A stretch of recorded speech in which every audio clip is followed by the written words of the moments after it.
This is an iPhone interview, and I'm going to try to invite you to see Ernie's yard as it is now. This is now called the kiwi garden because the main factor here is the center trellis, which holds a male and female kiwi. When I first got here, it was nothing but 6-foot-tall milkweed and Jerusalem artichokes. They tore all that out, but they're trying to come back. This is Ernie's fish pond. I modified it, made it a little bigger, put a 2-pump system in. It's a lot more fun now. Behind me now is what we call our ball garden. We've got golf balls, bowling balls, gazing balls, whatever. We even have jars made by the ball company. The next garden we're going to see is a little water wheel garden. It's kind of like the little shed in the woods. It used to be a regular pond, but while it was full of water, it was also full of frogs, great big bullfrogs that made the noise. It sounded like a diesel truck idling. So we filled it in with dirt and covered it with big round stones to get rid of the frogs. The other side where the main garden is used to be flat, but I didn't like it. It had a curved walk that was made of red patio blocks. I hated it, so I took that out.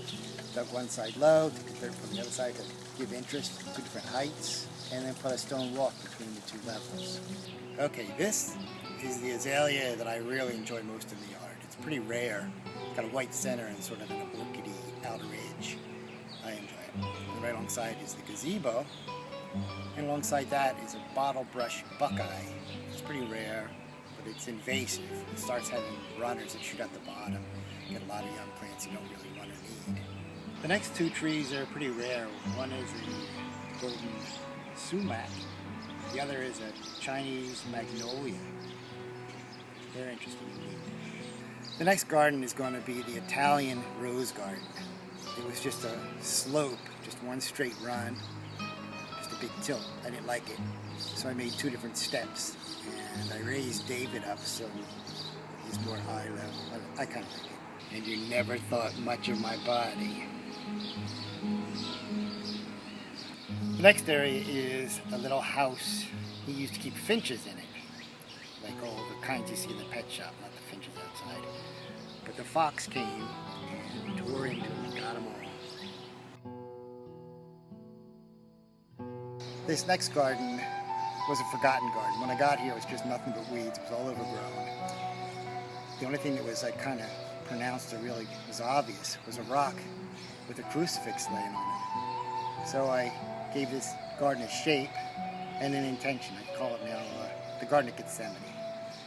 So I'm going to clean it out, put some plants in, but keep it just low-key shade garden. Okay, this next garden is what we call the birdhouse garden. It had several birdhouses to begin with, but we found some fancy columns in the trash, and now they're going to be part of the birdhouse garden. They're going to support the new birdhouses. As the garden evolves, it'll change. We hope you come back to see the changes. Thanks for stopping by. Bye.